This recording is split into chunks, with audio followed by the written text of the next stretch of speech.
Hi, dear listeners, and welcome back to Blush and Bloom, the podcast where we talk about women's health, self care, and everything in between. I'm your host, Gigi, founder of Asale, your space for cycle aware and preventive care. I'm really glad you're here with me on this journey to unpack women's health and highlight the incredible things being built in this space. So let's get into today's episode. Hi, Karen. Thank you so much for joining me on the Blush and Bloom podcast. So, for people who are meeting you for the very first time, how do you introduce yourself and the work that you do? Thank you so much for having me. So, I usually say that I help organizations choose their leaders wisely. And that alone, I think, leads into so many types of conversations that I have. But I spent 2 decades in talent and executive hiring. And now I lead Scoutess Consultancy, which is where we build equitable leadership pipelines, which are not just about diverse shortlists, but thoughtful decisions. And I am also the co-founder of Steer24 because I became increasingly aware that women's health was shaping leadership journeys and in a way that nobody was talking about. So I suppose in a summary, my work sits where ambition, biology and power meet. And personally, I care deeply about making sure success doesn't come at the cost of well-being. That was a very strong introduction. I wish I could pitch my business like that. Well, do you know what? I do so much coaching and we talk about elevator pitch and everything that I just had to make sure that that was as good as it could be. But honestly, that sort of summarizes it. But I know we're going to go deeper into some of those facets and how they show up in my work. Awesome. And so I'm going to deviate a little bit from the questions I prepared. So I love that you talked about like bringing together like biology and power and all these things. So I think when you started, because you started pretty early when I think femtech is still a pretty early industry even now. So compared to when you started your business and now, how would you say that femtech has improved and in the way conversations are had about women in the workplace so far? I think it's been a really interesting journey, and I think, Gigi, if I go back, because I've been around for some time, yeah, in terms of my time in this world, that femtech wasn't a thing, Mhm. and the conversations that we're having now, even though, to be honest, I think there still is a level of nervousness we have talking about health. It has progressed so much. Mhm.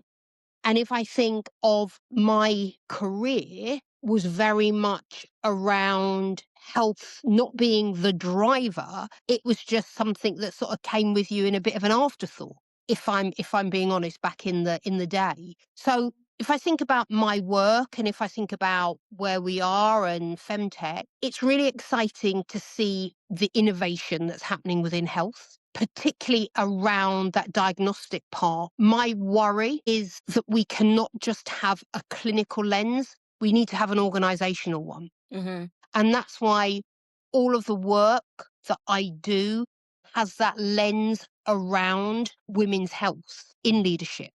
So it's about redesigning systems, metrics within an organization to enable women to stay and sustain their careers. That's actually very interesting. So when you say redesigning systems, like how does that translate, say, for example, let's say like for a startup founder who wants to build a company that in the long run supports women from the very get-go, how would that like translate? And then I think later I could ask about an already established company, but let's stay from the startup perspective. So I think the first thing is understanding, and this is a big piece of work, is around role clarity.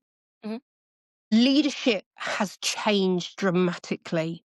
Mhm. I've had Scoutess Consultancy for 9 years. It's dramatically different. Leadership is changing day by day because of that uncertainty. And uncertainty is a stress activator for many women. Mhm.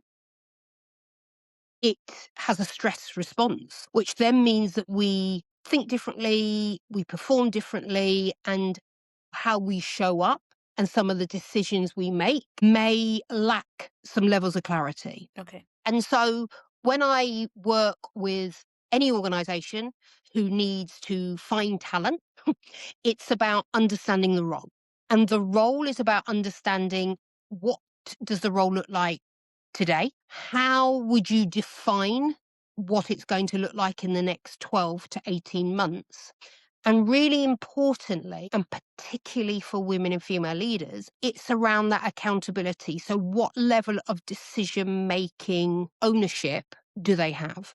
Because they really are some of the levers that affect how women use their energy, how they then turn up, and then ultimately where their career takes them. So if I think back to, or if I think about my career, I've placed with my teams that I've worked with thousands of women into mid and senior level, and done some entry too.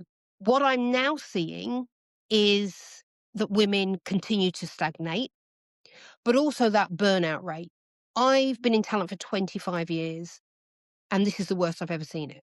And Well, so we talk often about how we fix the problem, and we talk quite a lot about women fixing it themselves, but it's not about that. It's about organizations redesigning leadership, what performance looks like, what women need to give, understanding what they carry, and then creating transparent performance metrics Mhm. and supportive cultures that enable women to perform well. Okay, that's very interesting. And I like that you pointed out the burnout rate is more even now. Do you have any idea why that is? Is it because there are more expectations from people in the workforce thanks to like AI? So there's a whole, I think uncertainty is something that we can't downplay, Hmm. because if you think of the geopolitical climate, if we think of AI, in terms of you leading today and what you might need to do as a leader in a month's time or this time next year, there is that ambiguity. Hmm. But it's, how do organizations support their leaders to be able to make the right decisions at the right time? Within that, I often see a lot of women, particularly at mid-career level, they've got a lot to carry. There is that invisible strain that women carry emotionally, physically. Work doesn't stop when you shut down Yeah. the laptop. It might just feel like it starts, yeah, for many of us. And if we think of the mid career, we think of our cycles, the life stages, the caring responsibilities, the collisions that might be happening, it's really difficult. So that load becomes heavier. And there's loads of different reports. So, McKinsey, Women in the Workplace, they have cited that for the first time, I think in what, 11 years that they've been doing the reports every year, that Mm. they really see health. They see health as a real performance indicator. And that alone, I think, gives a real opportunity for organizations to start to understand how they can support women with their energy at different times of their cycle, as an example. Mhm. And nobody has really been talking or noticing this blind spot. It's a critical blind spot, and one that, having worked with so many women, having seen the pattern, felt that I just had to. I had to do something.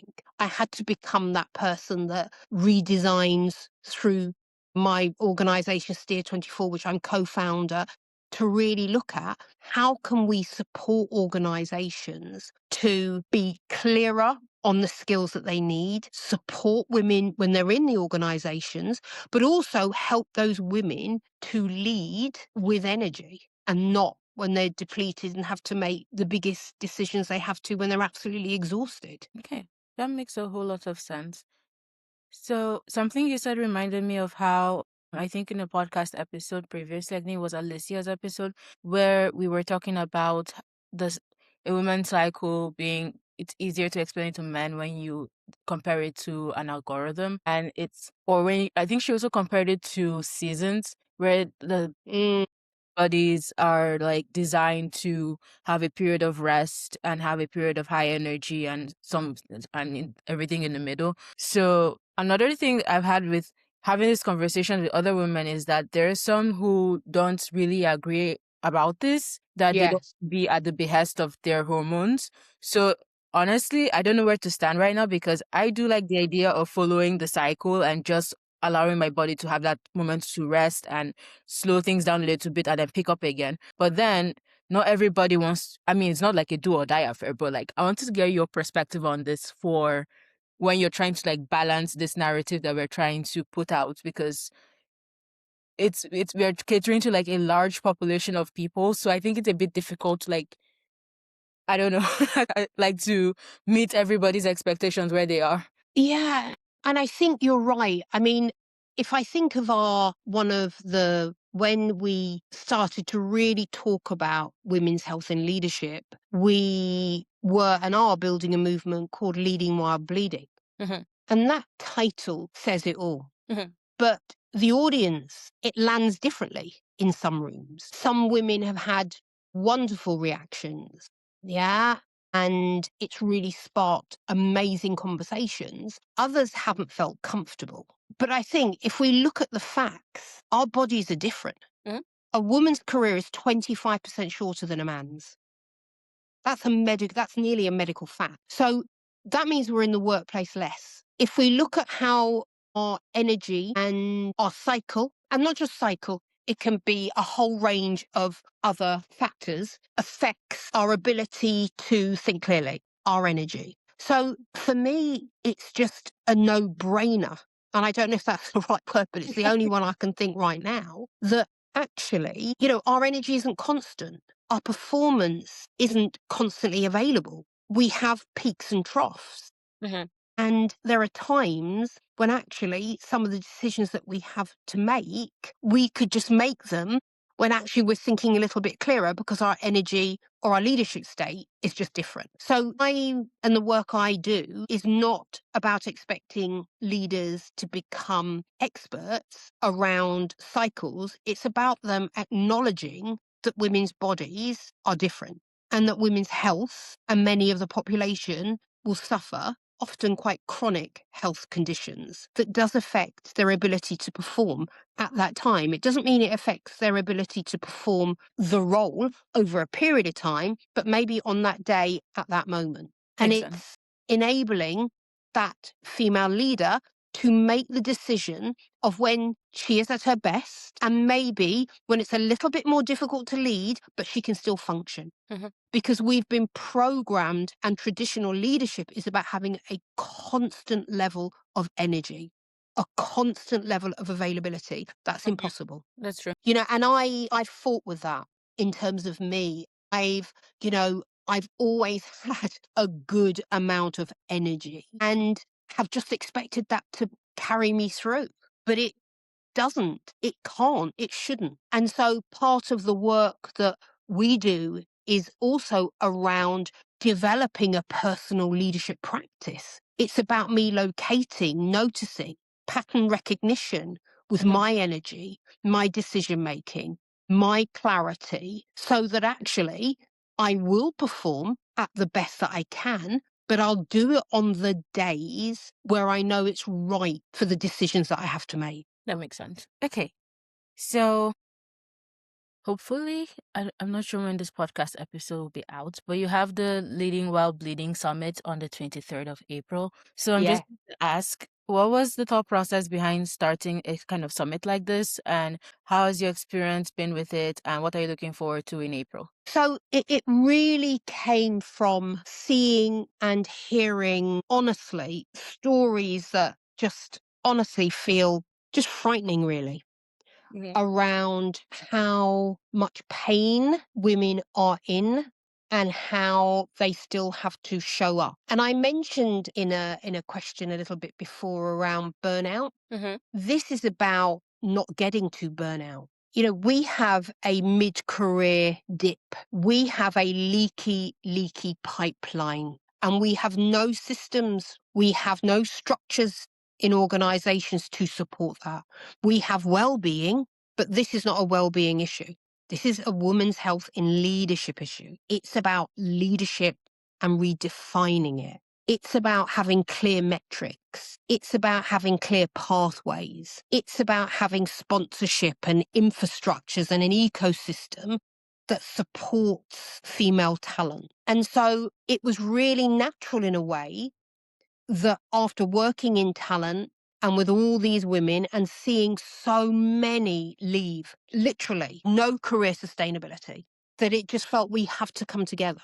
We have to come together as a collective. So we need the clinicians, we need the policymakers, we need the women with lived learn experiences, but we need men, we need allies, we need those within the power dominant groups for us to come together as a working summit to really understand and redefine what leadership looks like and how women's health is a key part of that. So it's the first one ever.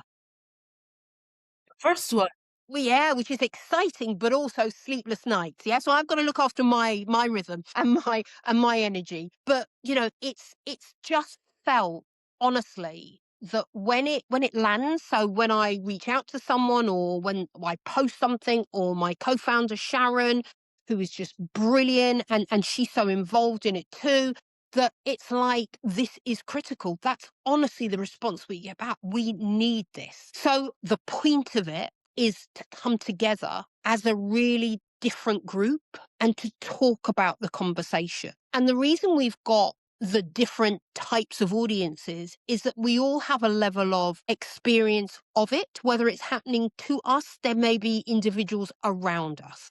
And, I've worked with a lot of great male leaders who want to do more, who may have a daughter, that's really having chronic health conditions, menstrual health a real challenge, or wife, and they want to do more.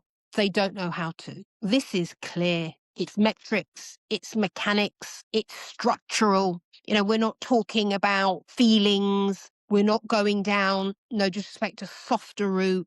We're really talking about policy. We're talking about practice. And then, yes, what are those leadership behaviors that create safe spaces for women to talk? But we're also hearing from high profile women, senior CEOs, MDs, who are going to share their story and they've never shared it before. So it's going to be also maybe emotional, but that's okay, because we will so make sure that that environment feels right. And that's why it's not a summit for everybody and not thousands and thousands. It has to feel intimate, but we've got to work through why organizations aren't creating the systems that enable women to sustain and stay in their career. Okay, that sounds really exciting, and I'm super excited that the first summit is going to happen. That is so cool. For someone who wants to participate in this and not just as a passive spectator or a passive supporter, like, what do you think? Because organizations are made of people. Yeah. Say, what advice or what tip would you give to somebody who wants to effect change where they are? Maybe it's a woman in a position of power and she wants to start something, or it's a man or an ally who wants to play a role. Where can we start from? That's a really interesting question. And how long have we got? And it's a lovely question because there are so many people that want to do it. But I also think there's so many people that don't realize we all have a level of power. We all have a level of influence. So the first thing you can do is start to notice who's missing. Okay. And I'm not doing that from a tick box or a diversity stat, but I know when before I was in the role that I'm in, and even honestly from a little girl as a mixed race, individual from a working class background, that I understood power dynamics. I just understood it. I could feel it. I could see it in a room. But then I knew I had a voice. And then I would look around and think, okay, so if we are, as I got older and in teams, if we're looking at a project, why are the same names always being submitted for projects? Why, when we have meetings, is it the same faces, that show up? Why, when I'm recruiting, do I have the lack of what I believe is a broadest of individuals? Or I do my first round and actually I'm not happy, or I don't really believe that my talent acquisition team have done enough to search for true talent and it be broad. So that's not about, because I think a lot of, and I know that because I work with organizations every day, is it has to be more than I'm taking action because it's International Women's Day. We're going to have another event or an initiative. It's about a lens. It's about inclusion. It's about challenging those around you by asking questions if you feel there is something missing. But it's also about challenging yourself to be more visible, to support those resource groups that might be happening in your organization. If you're a senior leader, have you given them any budget? If you're in a boardroom, are you talking about women's health as actually a governance, or are you talking about it as a well-being issue? I think there is a reframing, there's better language that we should be using, but I think it's also about what have I done today to make it better for women's health and leadership. And there are so many little things, but actually they're impactful, that could be done. Okay.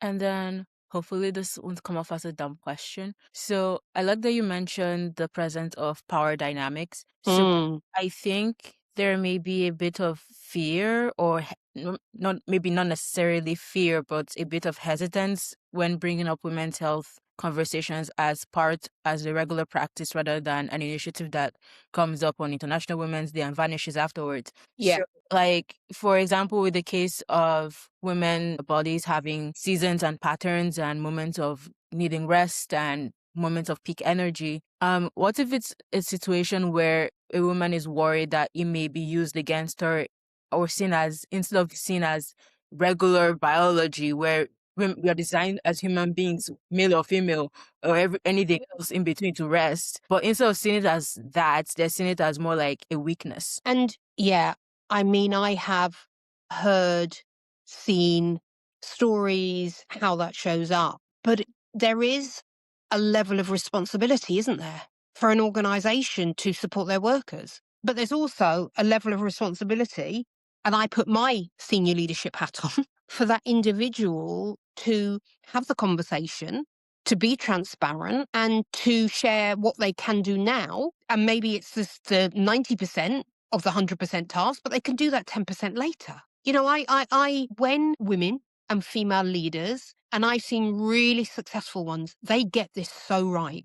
They don't make excuses. And I'm not saying it's an excuse, but it's a fact that we have peaks and troughs. We think differently. Our cognitive ability, our bandwidth, our capability, it's not us. It's a biological fact. But we don't go into those conversations with the right language. We don't go into the conversations with the facts. And often we don't go into the conversations with any plan. And the plan can be, on these days, I am better than I am on these days. You know, if we talk about, and that's if I'm thinking from a cycle, and it's not about an excuse, it's an absolute fact. And I think that's where we have to reframe and use, I think, better language. That's something that those I coach in the journey I'm on is around understanding rhythm and noticing, locating, and signaling it to our manager, our teams. And they will then start the pattern recognition, and not doing it in a derogatory way,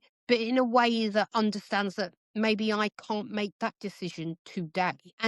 But there might be others who can help me. And if you're managing your time, which generally good leaders do quite well, you've planned it for another day to make it because you just know about your energy better. Okay. So I think there's a whole, I do understand that it's difficult for some, and I get that.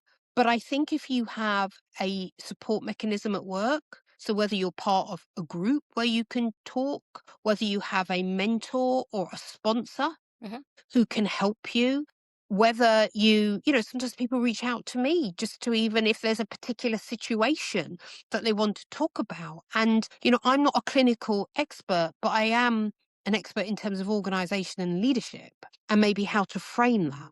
And, the bottom line, if you're not getting what you need to from that organization, then maybe it's time you go somewhere else. And I talk to quite a lot of barristers right now. And we've got some really great legal experts coming to leading while bleeding because organizations need to think about risk mitigation. They have real risk exposure if they don't handle these situations right. And I think as employees, women need to understand their rights. But there is also a compassionate and trusting way of doing it. But that's only if you've got that relationship with your manager, really, isn't there? Hmm. And that comes down to me to fundamentals. So, like you mentioned, forget whether you are a man or a woman. At the end of the day, if you have a connection with your manager, you hope there's a level of trust. Hmm. But right now, there's a mistrust pandemic. So it does make it a little bit challenging. Yeah. Okay. So let's say in with in a very good, I don't know what to say, like I call it a very good world, because Mm, right now the yeah. second world A is better world. A better world. Yeah. a very ideal world. So let's say in a very ideal world, and what would that look like in terms of women in the women support in the workplace? Like let's say in 5 to 10 years, and that manages to happen.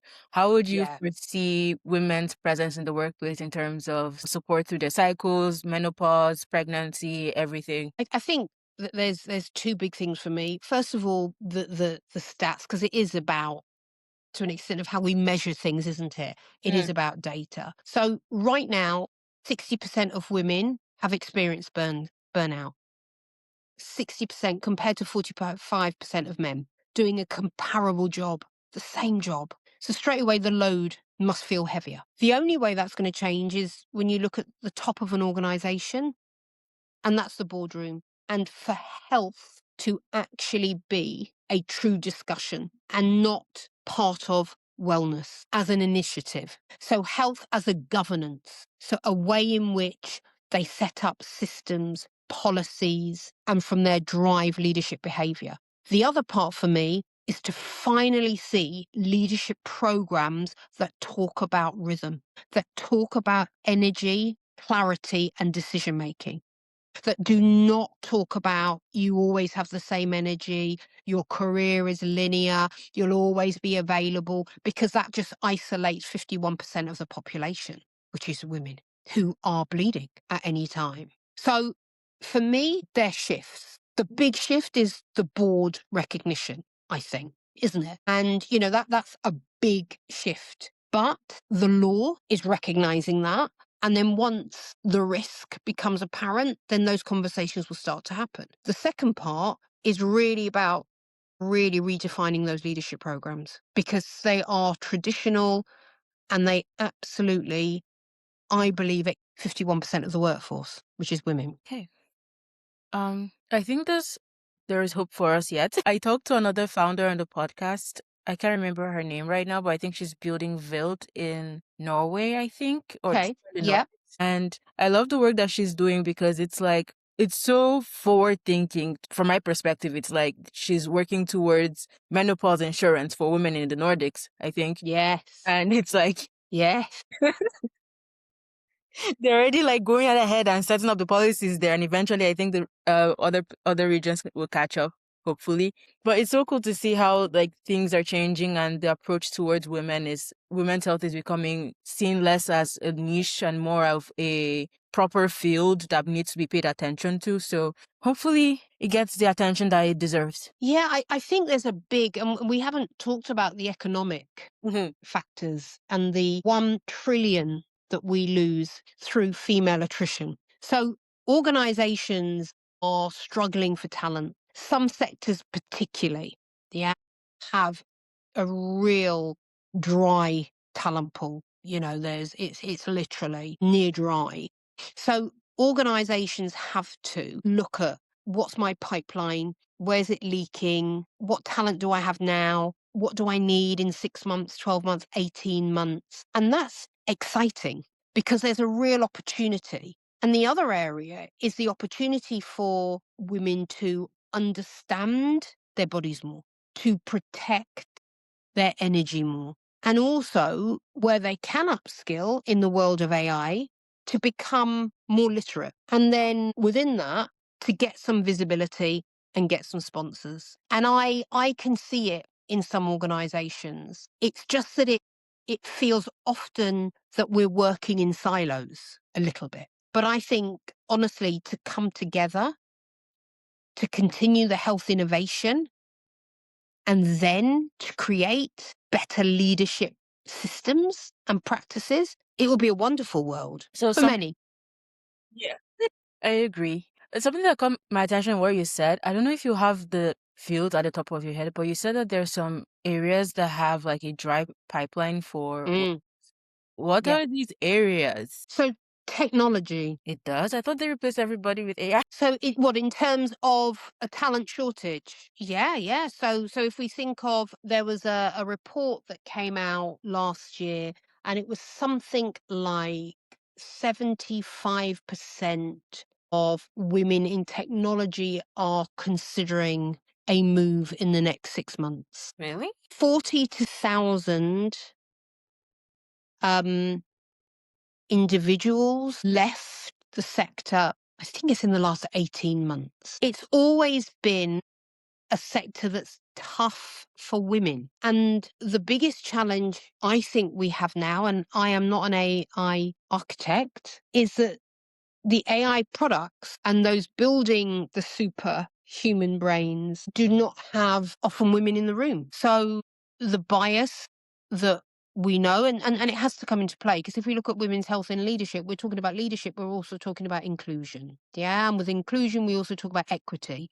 Within equity, we also talk about diversity. So they are intertwined. Yeah. Intersectional. What is the biggest challenge is those who are creating the systems that will drive how businesses perform, how we recruit the workforce of the future, do not have enough women in those rooms and part of that conversation. But it's being recognized. Mm-hmm. And if we can start to recognize, we can start to shift. We can start to force the door open. Mm-hmm.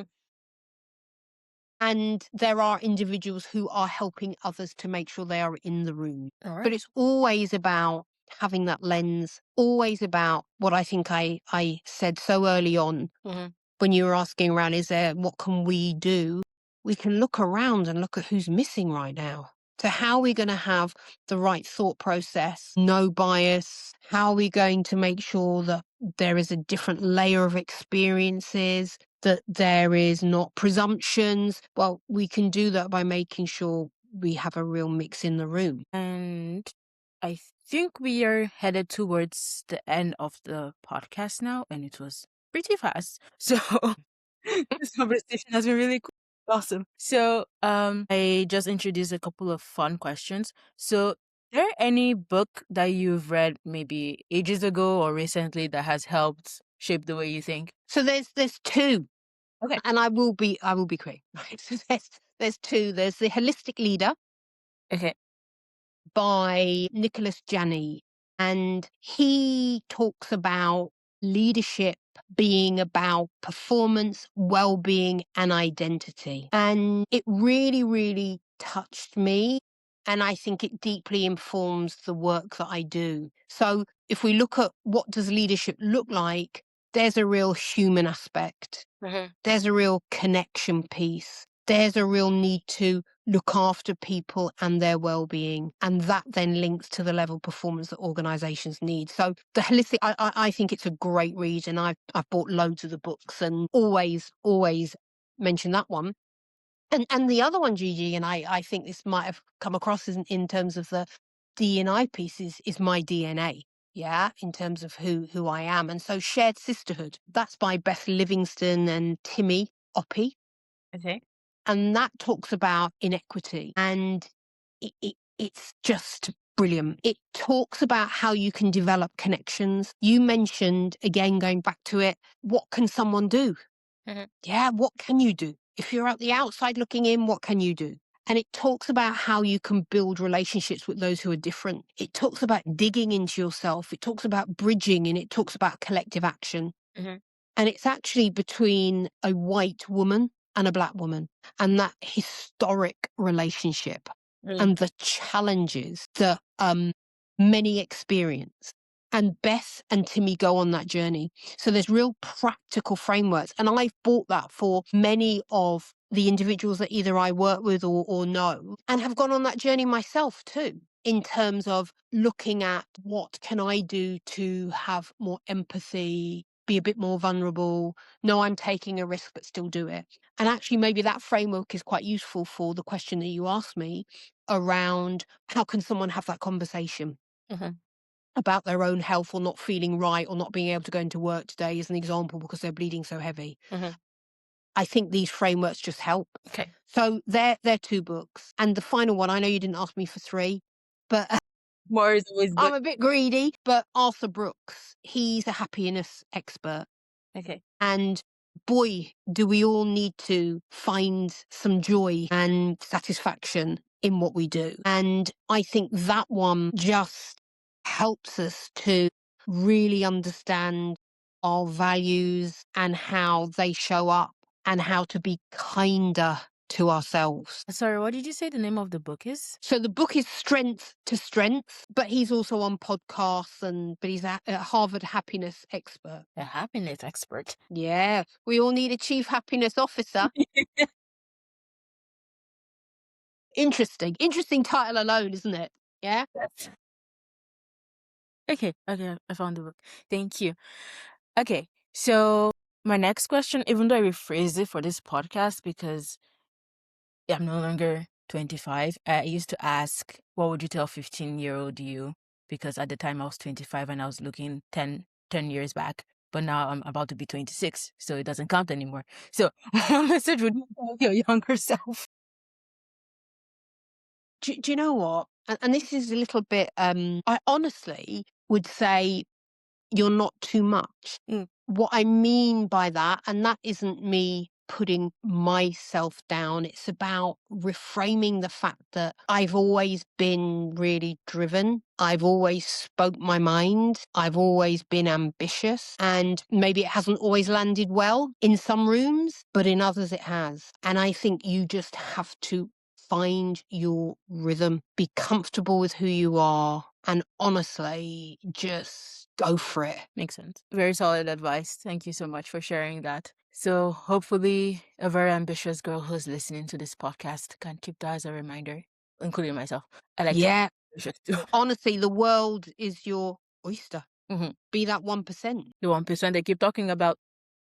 There is some great opportunities. There is a great, honestly, future of work for learning and agility and real opportunities for us to understand our energy and use it. Mhm. Imagine when all those components come together. What a toolkit. What a handbag of whatever we need in it. Mhm. We all have gifts. We all have talents. It's just making sure we use it. Mhm. That makes sense. Okay.